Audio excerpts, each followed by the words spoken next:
Hello and welcome to the latest episode of NG Meets.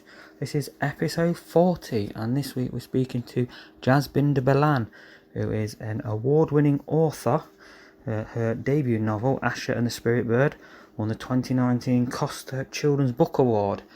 And we had to talk about that, the brilliant reception, the story behind how that book came to be.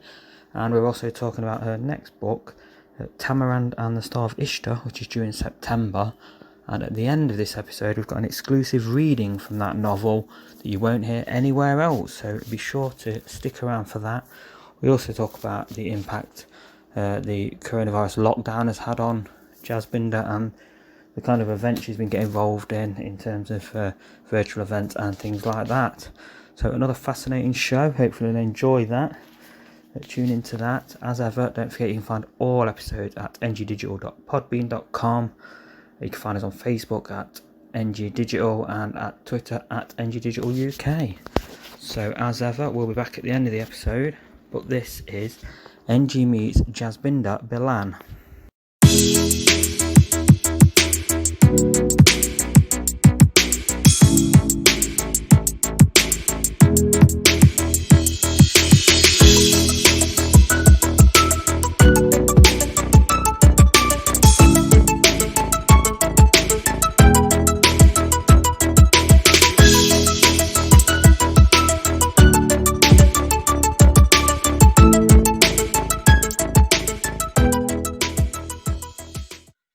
So welcome to NG Meets and thank you all for listening in. This week's guest is author Jasbinder Bilan.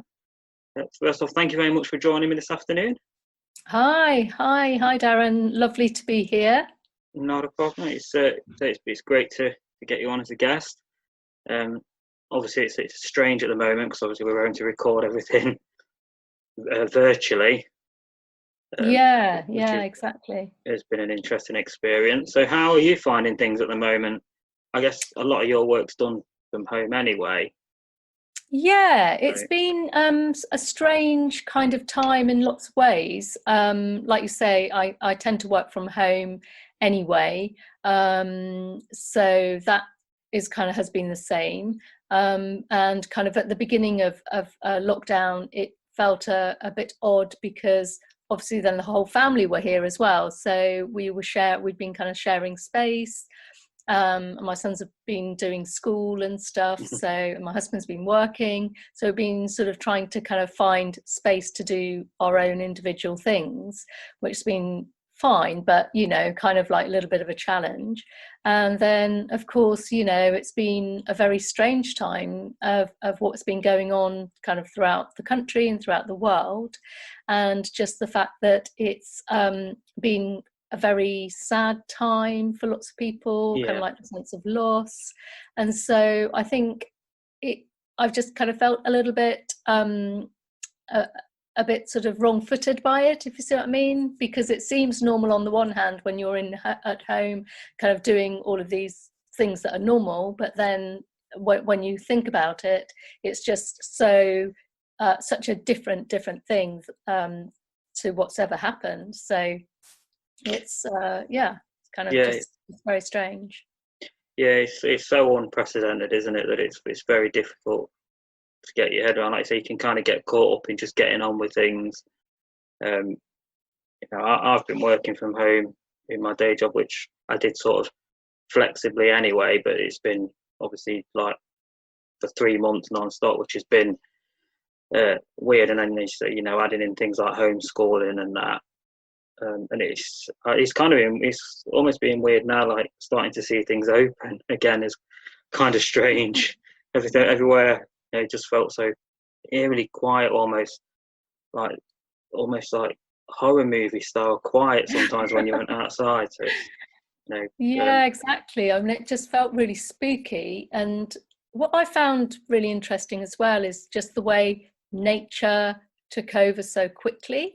And I think that was a really hopeful thing, because just the fact that there wasn't so much pollution from cars, and just hearing the birds much more, and just feeling much more part of nature and what was going on. So I think has been a really nice thing. And I think that's something that lots of people have enjoyed. Yeah, definitely. It's like with regards to like you said, the birds and things. It's like often the middle of the day sounded like it used to sound at like 6 o'clock when if you got up then, and in the summer before everyone was out and about and you could hear the early morning bird song and things like that. It's like that's how it was all day at the minute, because yeah. as you say, everywhere was just so quiet, and I'm sure it won't take us long to go back.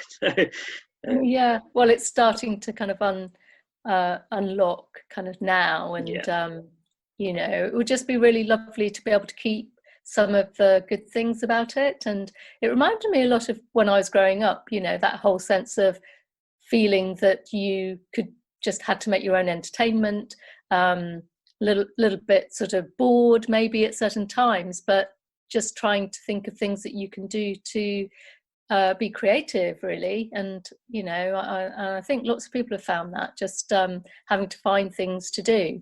And when I was growing up, we used to do lots of things like that, kind of make our own clothes, sing around the house, kind of do little shows for everybody.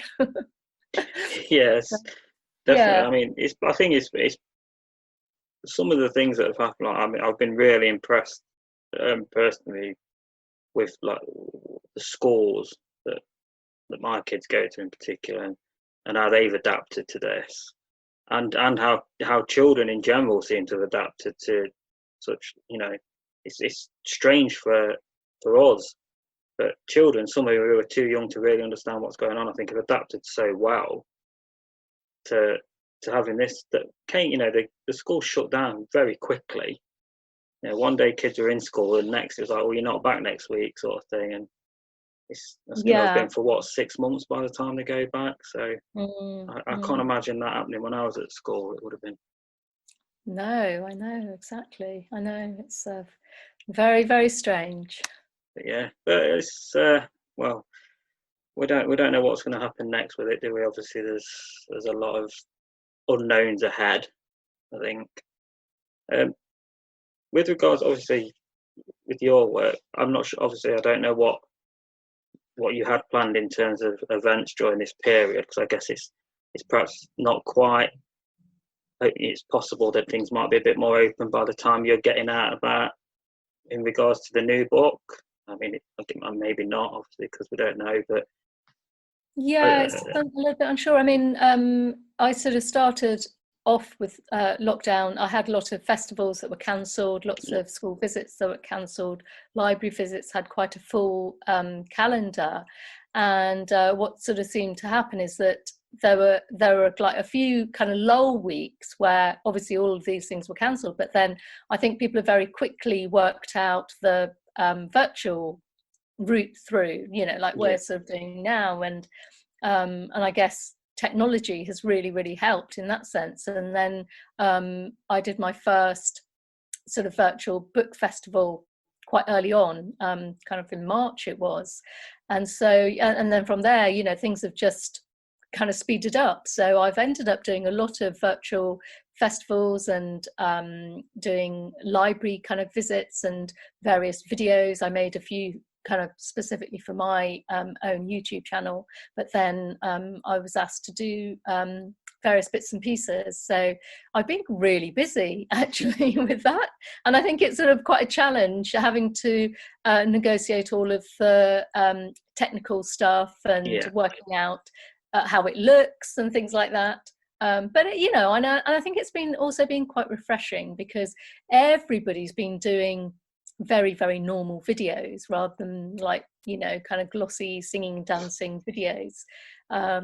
So, I don't know if you watched any of the Hay Festival, and Costa was kind of showing around her reading, her writing heart, and just in a very lovely sort of way. And I think it's been quite nice in that way. I think that readers and children have been able to get quite an intimate eye into authors' lives, and people have just been kind of really happy to share in a very low key way that a kind of like, it just feels quite equal as well, which has been nice. Yeah, I guess there's that, like you say, there's that aspect of getting to see into the writer's world a little bit, which you wouldn't get at a festival when they're up on stage. And obviously that balances with you, I guess, both from an audience and a writer's point of view, you do lose a little bit of that that feedback feeling that you get off a live environment. But then you do get that little bit of delving into the writer's world. So you say, you get to see the place where they write their stuff, where they get their inspiration, and guess also, I guess you get to see for a lot of writers that they're writing in normal places, so maybe gives people that. It sounds weird, but and I think whenever anyone has maybe that dream and things, you sometimes you set a store really high up in your head of it being beyond you. Getting that feeling that we're all, and this to a degree, I guess, brings everyone together. They're just like us. Everyone's the same. Everyone's stuck inside. Everyone's kind of something. I know, obviously, it can be dangerous to look at it like everyone's in the same position, because we know this has affected people very differently. Absolutely, in many ways. But in a sense, there's also that same thing of there is a little bit of a leveler feel about it to a degree. I know. I sort of one of my kind of things is when people have been on TV and they're in the spare room, or everyone's kind of looking at the back, aren't they? Sort of like, what's a big art? And it's quite funny. Yeah, that's just reminded me. I can't remember who it was. It was an actor. A couple of days ago was on something. It might have been the One Show or something like that. And I can't remember who it was now. But he had like bits of A3 paper behind him, and one he'd drawn like a bookshelf and wrote interesting books. And then the other side he'd put like he'd just drawn like or written something like strange artifacts or something like that. But it was quite amusing, and apparently I only saw the clip online, but apparently like the interviewers didn't even address it. Obviously it went it was like Jason Isaacs or someone like that. But yeah, I thought that was quite, because that has been, you've been seeing people taking stills going, oh look, they've got this on their bookshelf, or, and I'm sure for some of them, I'm sure have spent ages before they've gone on thinking about what's going to be on screen. Or not.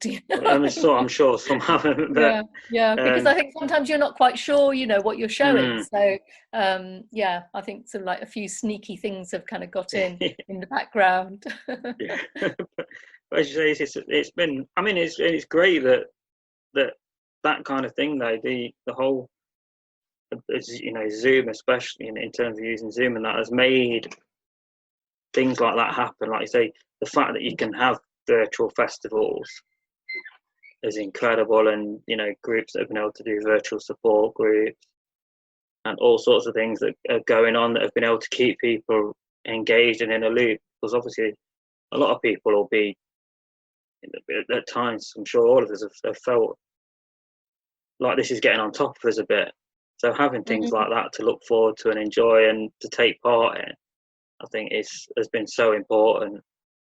Definitely. And I think like I say, I've sort of accessed things that I normally wouldn't have done. Just there were some really lovely kind of like artsy things on that you could access for free. National Theatre, kind of ballet stuff, and then all the Hay Festival stuff, and that that's been kind of quite nice and quite interesting. That the fact that you can, I think, when you're doing obviously kind of like a proper festival or a proper school visit, there's a lot of energy that goes into it that is perhaps in traveling and staying over somewhere, and to be able to just kind of do it without using so many kind of resources, just from a eco point of view. I mean, like we were saying, not that you'd kind of like always want to do it like this, but I did a school visit for a school last week as part of the Wells Festival, and it was like as a kind of not a Zoom, but another platform, but it was a live thing, and they really, really enjoyed it, because it was almost more intimate than doing a school visit, where I guess you've got lots of children, and this seemed very, they sort of it seemed very kind of personalized to them, and it worked really, really well. Yeah, so I think I definitely feel like there's going to be a new look at the way virtual media can be used for events and presentations, and even work in terms of I think a lot of companies after this will be looking at the situation with regards to people being able to work at home more flexibly and things like that. And, and even to the point, I think it's going to be interesting to see how sort of academic institutions look at it in terms of being able to offer study services to bigger markets and things. So there's definitely going to be interesting things that come out of this. Obviously, it's a pretty scary and terrifying time, and it's had a lot of people have really suffered in it. But it's often those kind of times that lead to quite innovative solutions and innovation happening, as we saw the things that came out, after other periods of tough times and things like that. So yeah, absolutely. And I think it's a great kind of opportunity. I think human beings are very good at taking a problem, and when you're forced to react to it, to be quite creative. And I think, like you say, there have been lots of interesting responses to it. And one of the great things, I think, is that apparently children have been reading much more, which is great. So, with the libraries kind of doing all their e-books and things, and, children have been able to access books and that sort of thing. So, and book sales have gone up, which is great. Yeah. It's lovely to kind of know that reading is much, really kind of back on the agenda for kids that maybe, where it's kind of gone down a little bit, where they've been on devices and things. Yeah. So that's very kind of hopeful, I think. Yeah. How about for yourself? How did you find reading during this period? Because I know I found at first, with everything going on, I found it quite difficult to switch off and just read. I think as I've more recently, I've got sort of back into a usual flow, because I've always been quite a big reader anyway. But I definitely felt it was one of them at first. I think at the beginning there's so many things I thought I was going to do during this period. It's like, oh yeah, I'll learn a new skill, I'll learn a new language, I'll read loads of books. Obviously, you underestimate the impact it can have on you, and the complete readjusting. So I'm just wondering whether you found that initially in terms of being able to sort of take that time out. It's been one of those things where concentration's been really strange, because I just think in the back of your mind, you've just got this kind of quite big thing. You're very conscious that there's this big thing that's going on, and sort of it's been really hard to concentrate. I found it quite hard, but then I, like you, then I've sort of picked books up, and it's been quite nice just to forget everything that's going on, and to put yourself into this completely different world, the world of your story. So I have read quite a bit, actually. And so I guess it's as we've adapted to the situation, you kind of almost find a new normal, don't you, to a degree, I suppose. But yeah, it was. Yeah, exactly. I think sort of trying not to kind of focus on the bigger thing, because I think that could be just quite overwhelming. Yeah. And like you say, just trying to kind of keep a little routine. And I've been, I think kind of exercise has helped as well. And where I live, it's quite a lot of countryside around here. So I think I've been quite lucky being able to go out, have the dog, and we've all sort of just been, I've been running, or the boys have been cycling and that sort of thing, which is just has been great. Yeah, we can't, apart from maybe a little bit more recently, we kind of, I think, looked at a little bit weather-wise, didn't we? I mean, I suppose you could say, it's typical that time when we have to spend most of our time indoors, the weather was really nice. But at the same time, when the only thing that you really were allowed to do was take a walk, the fact that the weather was all in, just to be able to go out in your garden and things like that, when you look back, I think, if the weather had been a bit different, it would have been even more difficult. Oh, absolutely. I know. It just came at the right time, didn't it? You kind of, that's where you think, actually, there is something going on. Yeah, it felt like a holiday. We were just like in the garden with kind of drinks and things, and it was really, really nice, wasn't it? Yeah. So moving away from this situation, and obviously this is something that's going to be ongoing for a while. I guess I think when I first contacted you earlier in the year, which was before all this happened, it was just after the announcement of you winning the Costa Children's Book Award. At which point I probably didn't know all this was coming. So congratulations on that, obviously, and that, you. from what I understand, that was for your debut book, is that correct? Which was obviously Asha and the Spirit Bird. Yeah. Which I think, am I right in that came from another story?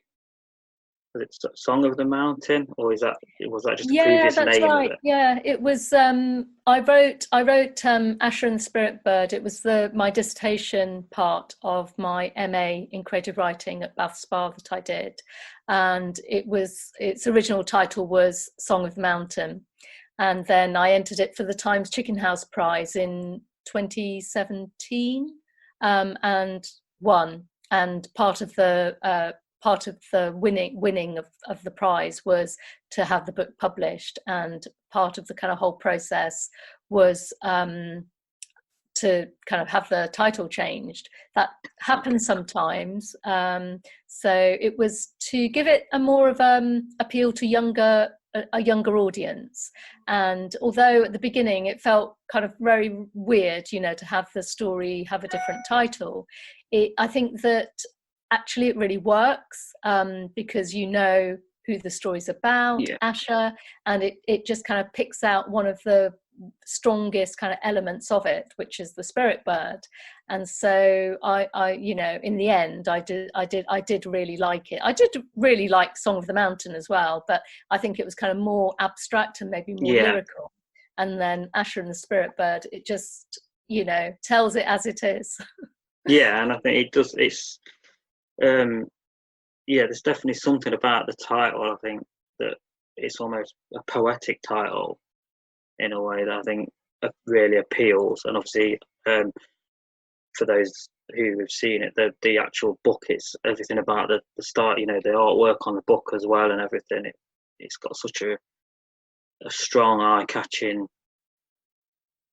style to it, which obviously I guess is really important, because that's the thing, that the title and the cover are the first thing that people will see in what is, we know the children's book market is massively competitive at the moment. Yeah, hugely so. Yeah.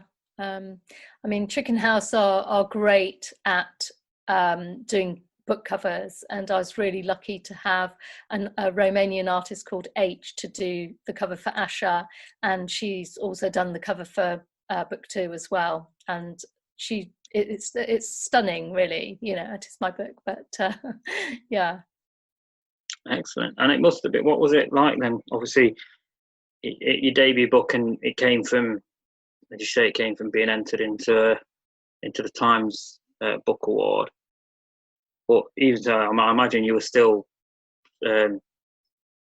somewhat taken back by just how wonderfully it was received, because I'm sure, that's everyone hopes for. I don't think many people expect that with you first. Yeah, exactly. So it came out last year in 2019, and because like you say, it had won the Times Chicken House Prize. It was though it came out to lots of attention, and people kind of like were waiting for it. So that was a lovely way to launch your debut. And then the kind of interest just sort of built as the year went on, and then to have the Costa. And for me, it's kind of like, the sort of spiral went up really, kind of from launch to winning the Costa, and that was kind of in December of 2019. So just when I kind of like thought, oh, because obviously around the debut and the launch of the book, there was a lot of publicity to do, lots of school visits, lots of touring, festivals, and and then you kind of like, you expect it to kind of like dip down a little bit, and then just when that might have happened, then it was on the shortlist for the Costa Book Awards. So yeah, that was amazing. It was such a wonderful kind of experience, and to have that for your debut, I felt really kind of honoured, and I think it's when you're writing, and especially with your debut, first of all, you don't know, it's such a long journey, you don't know if your book's going to be published, and then it's published, and then you think, well, are people going to read it? Are people going to like it? So there's always lots and lots of kind of question marks. So it was just a huge thing to kind of have this recognition, and it's to do with confidence, the kind of confidence that the literary world kind of has in your story and in you as a writer. So it was amazing. And I'd say that the quality of children's books out there at the minute as well is incredible. The versatility. I mean, obviously we all know there's fantastic children's authors that were around when we were kids. But it certainly feels like there's such a huge market for it at the minute. So to win a prize within that is really incredible. And I think in kids, they're obviously an entirely different market. So what do you think it is that's key to attracting, to attracting them to a book? Obviously, it's a different market to the adult world, and I guess kids will decide quite quickly whether they're enjoying a book or not. Yeah, absolutely. I think, like say, children are quite a different audience, and I think they're a harder audience to please in a way, because I always kind of feel, well, on your first page you have to hook your reader in, and so it's really, really important that your first page has something really exciting happen in it, and they've got to want to turn the page, that you have to make them turn the page. And I was kind of particularly keen, my sort of like chapter endings, I wanted to kind of leave them on a cliffhanger, so they really wanted to find out what happens. So that they are a kind of a tough audience to write for, but I think they're also like a wonderful audience as well, because they once you've got them hooked, they will kind of like stay with you and kind of root for your hero, root for your main character, and they, you're kind of writing for an age group where emotions are really strong, emotions are really high. They will like believe in your magic, because I write magical realist, sort of stories that are set in the real world, but just with this kind of hook of something amazing, something magical, which I think it's a great thing to kind of give children in their own lives. They can sort of magic equals hope in a way, and they can go and sort of put their feet in somebody else's shoes and find out what it's like. They can go to a different country, like in Asha, they can go to the Himalaya, and they can experience what it's like to be that character. Yeah, I guess another thing obviously as well is they're at the age where like the world still is really magical to them, in a sense that maybe it's not so much when you get older. So everything, the whole, the world's still this huge magical place where grown-ups are still heroes and things like that, which means that I think they're more, I guess they're probably more open to exciting ideas in a way. Yeah, exactly. And I think, I think that we can all remember that time. And so when I write, I kind of think about myself, age 11, and I write for that girl that I was. And I believed in magic. Children believe in magic. They believe in hope. They believe in bravery. And like I say, kind of, it's a time of strong emotions. So it's sort of a great kind of audience to write for. Excellent. You talked about visiting schools and going around and meeting pupils and things, and I imagine that's an incredible feeling when you're seeing children engaged in your characters and in your books. And and you mentioned earlier, at a time when it's probably, books are up against more media now than ever before. So, a story's got to compete not only with radio, television, outdoors, but it's got to compete with, sort of computer games that are getting ever more narrative and just, masses of multimedia electronic devices. So when you see those children engaging in that story, that must be an incredible feeling. Yeah, it is. It's very special, to kind of write a book and then to go out and meet children that have read it and have loved it and have really taken that your characters kind of like to their hearts. It's just one of the best things, and one of my favorite things, actually, to kind of go and visit schools and children, because I think it's really important to inspire them.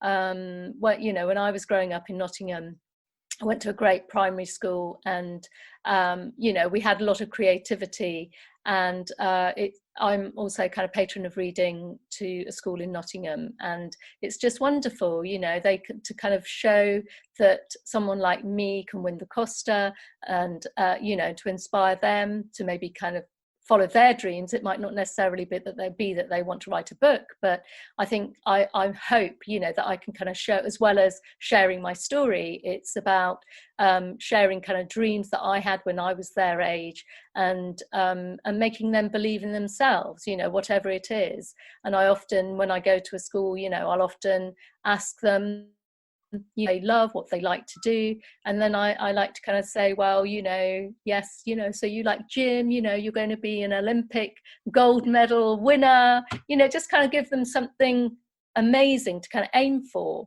and to make them believe that it can be them, and that they can do it as well. And I think that's so important, and and at the moment as well, I think it's really important to remind kids of the exciting and possibilities ahead, because it's a tough time for them as well as everyone else. Exactly, and I think that's why reading is even more important than ever, because it's a real special kind of relationship between yourself and the book. Like you like say you're kind of like an avid reader, and it's quite different. I know, lots of children maybe don't necessarily have the literacy skills that they need to read, bigger books. But, once they can, it's that whole experience, and it's they're reading and they're interpreting the story themselves, how you get that voice in your head. And it's a really kind of special thing to do. Oh, yeah. And I'd say, stories in general are probably, perhaps the thing that is most human of all, the thing that makes us most human of all. It's our entire history, and everything we know of history, more or less, is based on stories. We know that, right back they were telling stories with, hieroglyphics on cave walls and paintings on cave walls. Story, pre-paper or print press or anything. Stories are what people did when they got together. It's what communities did. Exactly. And it's just that sort of, like you say, kind of gathering around the fire, you're sitting around, sharing stories and telling stories. And we have a real template for story. I believe, you know, so we know how it goes, you know. We kind of the scary bits, the sort of so and like you say, it's sort of it teaches us empathy, and it teaches us about being human, what it means to be human, the kind of excitement, the fear, the loss, all of these things. And you know, I mean, in Asha, quite a lot of dark things happen in Asha, and I think it's important to take children to those dark places. It helps them to develop their own resilience and to become braver themselves. And so, yeah, I think it's kind of really important to have those moments and show readers, you know, that these experiences exist, these people exist, and you know, and you kind of come out of it a stronger person. Yeah, and I think that, I mean, I think back to growing up, and you know, the books I read, and most of them, you know, I grew up reading Roald Dahl, and you know, most of them were based around pretty dark. You know, the main character usually, you know, it was a child, but they always went through really dark, you know, situations before they got to the end of the book. I think that's, like you say, it's important because it's so emotive. But also, the kids like that, don't they? You know, kids like twisted stories, and kids like a bit of darkness in a story, and then like to see the hero that they, they've usually, if it's well written and they're enjoying it, they've attached themselves to. They come out of that at the other end, and because it gives you that hope that no matter what you're up against, like when you're going through something like this, ultimately, if you keep going, you'll come out the other end of it better off, and a better person. It kind of gives them a kind of a map, you know, a way to kind of live. So yeah, definitely really important. Yeah, because I think you know, we all know, you know, like any time growing up can be a pretty, going through childhood, there's many ups and downs to it, and many kids go through a pretty bleak time. So having that hope, you know, reading those stories that give you that hope, I think can't be underestimated how helpful and how important that can be for many kids. Exactly. Yeah, sharing the experience makes you feel better. Yeah.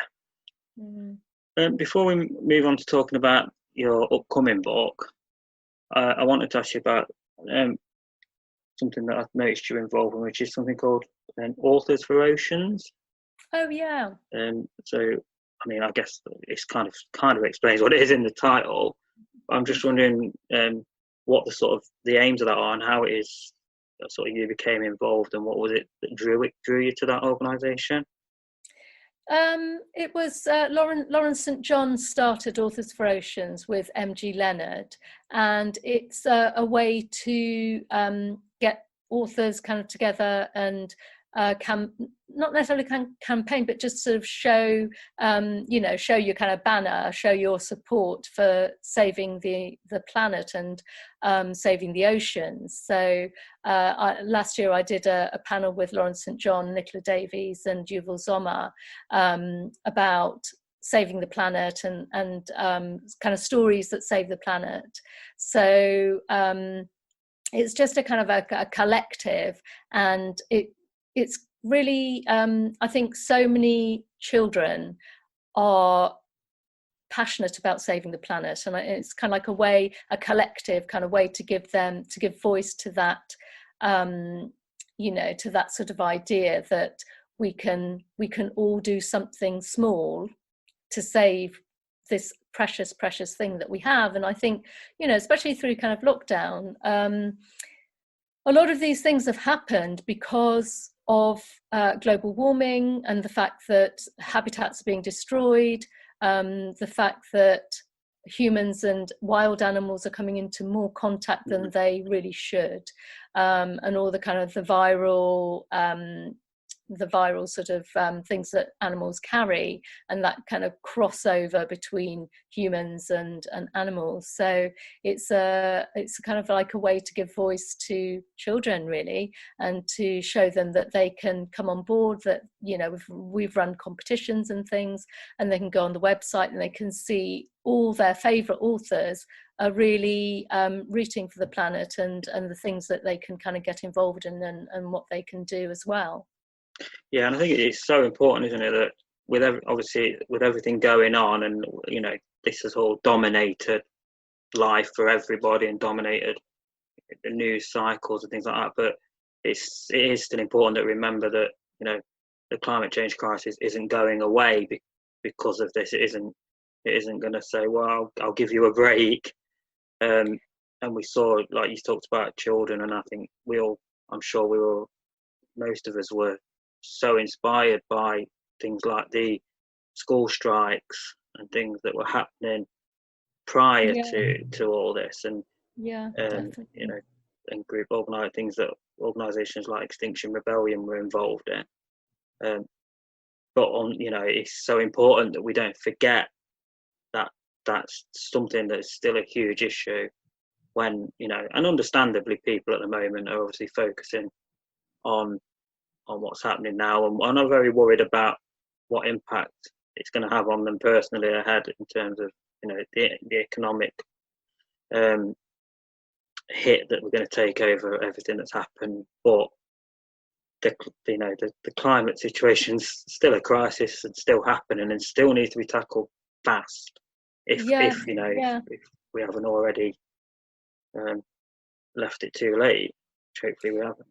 Yeah, well, I think you know, the sort of really hopeful thing that I think everybody's noticed is the fact that the planet can heal itself in this short time. You know, the sort of the levels of kind of gases were so much lower. I think they kind of, you know, I don't know the stats, but I think they kind of monitored it, and just the fact that in maybe like a month globally, you know, of not having all the emissions has really, really helped. And, you know, it's been kind of a short time. So I think that's kind of really hopeful, and kind of a great thing. And I think just being in nature, I think it's so wonderful and so nurturing. And, you know, you just have to, and there's so many kind of little bits of nature, even though you might live in a city, because I you know, I was born close to the Himalaya in India, but I moved to the UK when I was a year and a half, and then kind of lived in the city. So, you know, I kind of went from quite a rural upbringing. I was only a baby, you know, so not kind of like too much, you know, to kind of being in the city. And I think it must have been kind of like a bit of a shock for me. But even within the city, you know, there's always nature, always there. You know, if you're kind of, you just need to sort of look out for it. And little patches of grass, you know, flowers will sort of like push their way in through cracks in the pavement. You can have like a little window box. You can just put, you know, in my garden at the moment, I've just got just a sort of a bowl with water in, and just watch the birds, you know, and they'll just like come. And it's such a kind of great thing. And I think it's the sort of thing that everybody can do. Just do one small thing, plant something. And that was the other great thing, because people were just taking like seeds from a tomato that they'd eaten and planting them. Or I got a tip from somebody that was just taking sunflowers from bird seed that they'd got, and I did that, you know, just like pick them out. And it's just so easy, you know, nature wants to grow, and I think children kind of get so much from it. And so I really kind of hope that we'll be able to take those things forward. Yeah, it feels like this, you know, this could be an opportunity to move forward in that way. You know, I think if we don't come out of this in that way, then I think that I don't see where it's going to happen. You know, with such a situation like this, and as you say, many people have realised the joys of nature, and we've seen, like you said, I think there were talks at some point about CO2 emission at the height of the lockdown, sort of dropping by about a quarter. And and obviously we can't, this isn't the right way to do it, but we are seeing that with changes we can improve things. I just hope that that's what we come out of this with, because I don't see, if we don't do it now, I don't see when it's going to happen. Yeah, let's hope. Fingers crossed. So moving on, obviously your next book, which is Tamarind and the Star of Ishta, if I pronounced that correctly. Yeah. Which I guess keeps that sort of the same flow of name as the previous book in that style, and that's during September. Yeah. And I'm assuming that's the release of that's not affected by the situation at the moment. No, it was always going to be September. At one point it was going to be August, but we just pushed it slightly kind of to September. And we talked earlier about obviously the way you had to change in terms of you did in festivals and things like that. And have you been looking at sort of options in terms of, of getting out and the sort of book tour type thing? Because September, we don't know what the situation's going to be. Things have started to unlock, but in terms of gatherings and that, we don't really know where that's going to be. So I'm just wondering, are you looking at the ideas around the possibility of doing virtual book events and things like that? Yeah, I mean, I think we're just sort of playing it by ear at the moment. I'm hoping that we'll be able to do some physical stuff, but if not, we'll do probably kind of perhaps kind of a few local physical things might be possible, and then virtual things as well.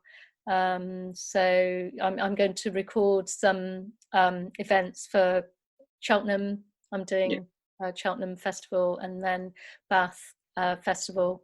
So that, and I guess the nice thing with that is that because they will be virtual, they're normally sort of Cheltenham would be at the end of September, beginning of October. It's kind of quite a way away, but they've decided, the actual physical festival has been cancelled so that then they can plan for the virtual. And more people than ever will be able to access those because of the virtual nature of it. So, there is a kind of upside. Obviously, it is great to kind of physically be there and physically engage with the audience and that sort of thing. But I think, the fact that it's virtual does mean that it can have a wider reach. Yes, yeah. And obviously that kind of coincides around, when we're looking at schools being back, because they, at this moment in time, I know from the details we've had from our schools and things, the plan is that they go back in September. Obviously, there's going to be some significant changes in terms of bubbles and how children move about in schools and things like that. But it does seem that the idea is to fully start up the school system in September. I guess perhaps there's an opportunity there in terms of maybe some kind of virtual events. Yeah, definitely, yeah. It's going to be. I imagine it's not going to be a case of just getting back at it for schools. They're going to have to address this time period where no matter how much they've managed to do, children are not going to be at the same level as if they've been in school for the last 5-6 months. Yeah, definitely. I mean, it's going to be. I think it's probably just going to have to play by ear, I guess. So although the schools will be in their kind of big classes, I think the events are still going to be virtual. So yeah. I mean, I know there's things like they're going to be lunch times are going to be staggered amongst years. And things like that, because, and I know from senior schools, they're going to be moving. It's going to be the teachers moving from class to class rather than the students moving around the different departments. Because obviously you can't have 200-300 students rolling down corridors at the moment. Yeah, for sure. So, in terms of the new book, then, is what can you tell us about the story for the new book and the inspiration behind it? Yeah, so Tamarind and the Star of Ishta is about a girl, 11-year-old Tamarind, who travels from Bristol to her grand family home in the Himalaya for the first time. And when she's there, she discovers a magical garden, a mysterious mountain girl and her monkey. And she begins to uncover the family secrets surrounding her mum's death when she was a baby. So it's taking the theme again of magical realism, and so back in the Himalaya, but quite a different story. And the inspiration for this story was really my mum, because she grew up in India and her mum died when she was a toddler, sort of in childbirth. And so I think kind of all her life, she really missed her mum. And so I wanted to explore this idea of, what does that kind of like, what does home mean about belonging and identity? And so Tamarind goes to this, her grandfamily home, and she didn't know it was such a sort of an amazing place. She's kind of confused, and so it's just about her kind of uncovering the family mysteries and really kind of discovering who she is. Yeah, that's excellent, brilliant idea. So, obviously, you don't want to give too much away about the story, but again, it's like you say, it's that sort of story about learning and growing and new experiences. And I think again, it's something that plays perfectly to a lot of what children are going through, and even it doesn't have to be about traveling about traveling a long way, but even still, even it can be the small journey, like starting back at school, starting at senior school, moving home, things like that. But it all plays into that. Yeah, exactly. The emotion. And and in this story, Tamarind is going through a lot of changes. So she's at that age where she's going from primary to secondary, so that kind of change. There's a real kind of universality, like you say. There's the sort of the lovely thing of it's like a window into another world, another culture, and another place. But it's also kind of discovering it. This time, it's kind of discovering that from Tamarind's point of view, because she's grown up in Bristol, and it's the first time, so it's a kind of she's kind of going into her family culture, and so she's kind of finding out about her family culture, and she's also finding out about her roots, so things that she hasn't been told, and kind of finding out about them for the first time. So it's kind of interesting from that point of view, and I guess it's a little bit like I've drawn on my own experiences of growing up with feet in two cultures, and kind of and what that means as well. Yeah, and also I guess that age as well is that sort of, you're still a child, but you're right on the cusp of the next stage of sort of adolescence, aren't you? As you say, going into senior school, when you start to grow up and everything becomes a little bit more grown up and closer towards being an adult.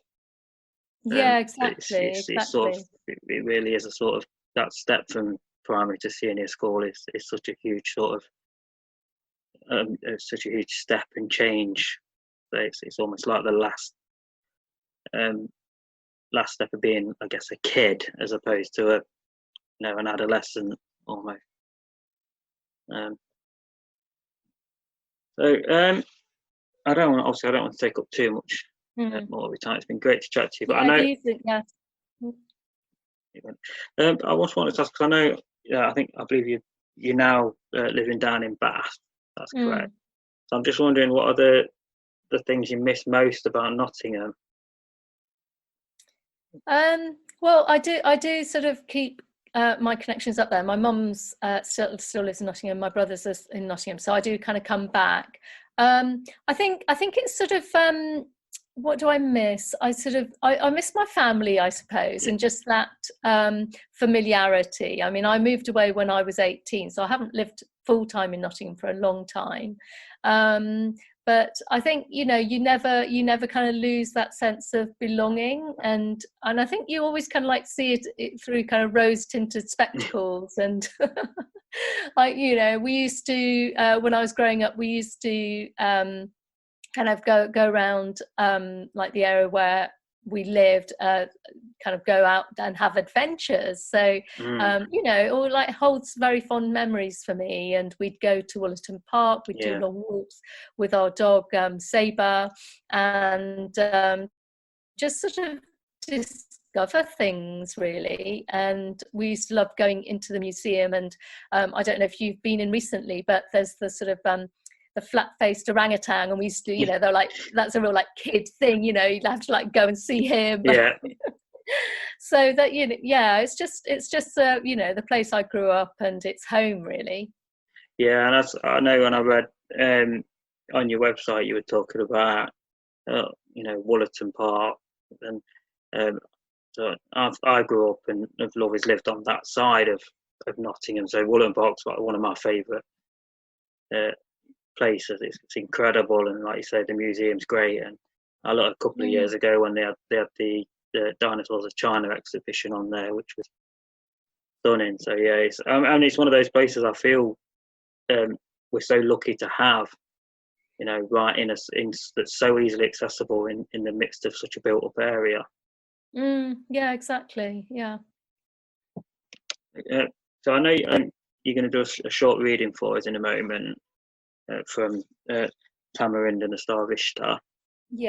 But before we do that, I just wanted to say, for people that want to follow sort of the progress with your work and the latest news and etc., what are the best places to find you online?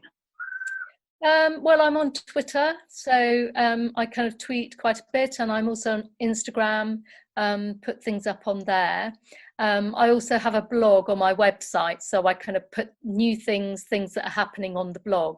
And, you know, if people want to write to me, they can. There's kind of details on my website as to, you know, how they can do that. Kind of if they want to write a physical letter, send it through my publishers, they'll kind of get it to me, or they can kind of just send me an email direct as well. So yeah, I love to kind of hear from my readers, definitely. So that'd be great. Excellent. And obviously that also will have all the details people need if they want to, you know, pre-order and find out more about the upcoming book. Or obviously purchase a copy of Asha and the Spirit Bird if they haven't already. Yeah, definitely. Brilliant. So if you want to sort of take us ahead with the reading and that. Yeah, okay, so this is an extract from Tamarind and the Star of Ishta, and it's about, from around chapter 8, so it's not right from the very, very beginning. It's the section in the book where Tamarind meets, there's a magical monkey in the story, and it's the very first time she meets Hanu, who is the monkey that belongs to the mysterious mountain girl.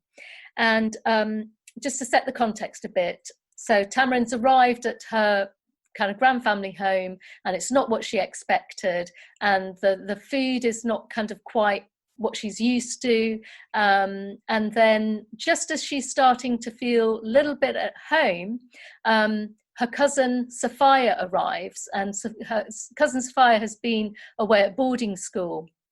And she comes into the house, and she's not very nice to Tamarind, and Tamarind doesn't know why, and she is really upset at this point. So Sophia has upset her because she hasn't made her welcome, and so Tamarind's run off into the garden. So The house is kind of perched up on a hill and it's surrounded by the Himalayan mountains. It's quite remote, and the gardens just immediately around the house are very kind of manicured and beautiful. But then there's areas around the edges of the gardens that are wild. And there's a part of the garden where there's a hut, and it's out of bounds, so they're not meant to go there. But Tamarind sort of is upset. She runs off into the garden and she finds this hut. And this is the bit that I'm going to read to you. My heart pounds frantically as the door creaks a bit more and weird spooky shapes project across the light filtering through the blanket. The door flings open and footsteps pad closer. The bed dips down beside me. Whatever it is, it's right here next to me now. My heart is racing, and then, weirdly, it's pulling the blanket from over my head. I blink. It's a monkey! It's only a monkey! That's what's been screaming in the garden all this time. Relief floods me, and I examine the creature more closely. He's covered in honey-coloured fur, parts of it turning grey. He reaches out and strokes my hair, and I'm not sure what to do, so I sit there stiffly. He takes my face in his smooth palms and gives me a sorrowful look with his huge dark eyes. He hobbles off the bed and disappears under it. I've never been this close to a monkey. I've only ever seen them behind plastic screens at the zoo, and I'm feeling a bit nervous. But after everything that's happened, I wouldn't mind making friends with him. I lie flat on the floor, press myself into the smooth floorboards and try to entice him out. Two bright eyes blink at me in the darkness. I push my arm under the bed. Here, little fella, I say, pretending I've got something tasty in my hand. Come on, I won't bite. It would be so nice to stroke his soft fur. He stays under the bed and won't come out, so I wriggle under as well. Come on, you silly monkey. He's right up against the wall, so I push on my elbows, moving closer to him. Even though it's dark down here, I can see that the monkey is pulling on a loose floorboard. He wedges his fingers under a section and yanks at it. Then he scuttles to one side, tugging at my sleeve. I strain my eyes, peering into the gap where the piece of floorboard has been removed. But it's no good. It's just too dark. I shuffle backwards, brushing the floor with my stomach. If I can get the candle off the holder, I'll be able to shine the light down there and see what it is. The monkey climbs onto the bed and watches me as I wiggle the candle free, clapping his hands. Back on my stomach, I push the candle ahead of me until it's just on the edge of the gap and shift the floorboard to get a better look. The monkey crouches beside me, peering underneath too. I can make out a box inside the space under the floor and dip my hand in. I'm just about to lift it out when I hear footsteps outside and I quickly drop it back into the gap. I squeeze out from under the bed and can't see the monkey anywhere. I dart my eyes towards the open door and spot the very end of a long honey-coloured tail and what looks like a trail of sparkling gold dust following it.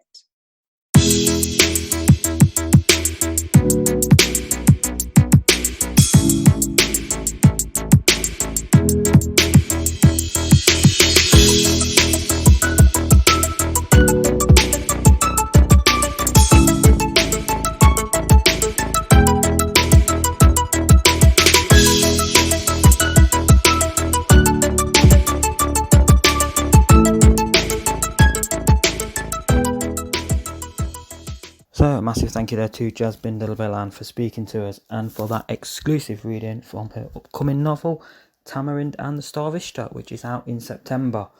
It'll be available at all the usual places, and you can find out more about it at her website, jasbinderbilan.co.uk. And if you haven't read Asha and the Spirit Bird yet, do grab a copy. That is well worth checking out, highly recommended. If you enjoyed that episode and want to check out some of our previous episodes with authors and writers, then there's a few I've picked out for you. Earlier this year we spoke to poet and writer Panya Banjoku. That was episode 26. Prior to that we spoke to author Nicola Monaghan, who I'm sure you've all heard, great author. Sci-fi and fantasy author Mike Brooks was episode 22. And then earlier last year we spoke to horror thriller writer CJ Tudor, who has had her work praised by none other than the wonderful Stephen King. So some fantastic episodes to check out there. Keep an eye out on social media for announcements of our upcoming guests. We've got recordings lined up this week, so we'll be announcing who our next guests are soon. So you can, as ever, you can find us on facebook.com/ngdigital or Twitter @ngdigitaluk. And as ever, you can find all our episodes at ngdigital.podbean.com, Spotify, Apple Podcasts, Google Podcasts, Podcast Addict, or wherever you get your podcasts. Don't forget to spread the word on the show. We're putting together plans for episode 50, and we'd love to hear people's thoughts and feedback on that. And we always want to hear from you. Let us know what you think. Share the show. Spread the word, give us a review, and that's how we keep this growing. Thank you very much for listening in. This is NG Meets, and we'll be back next week.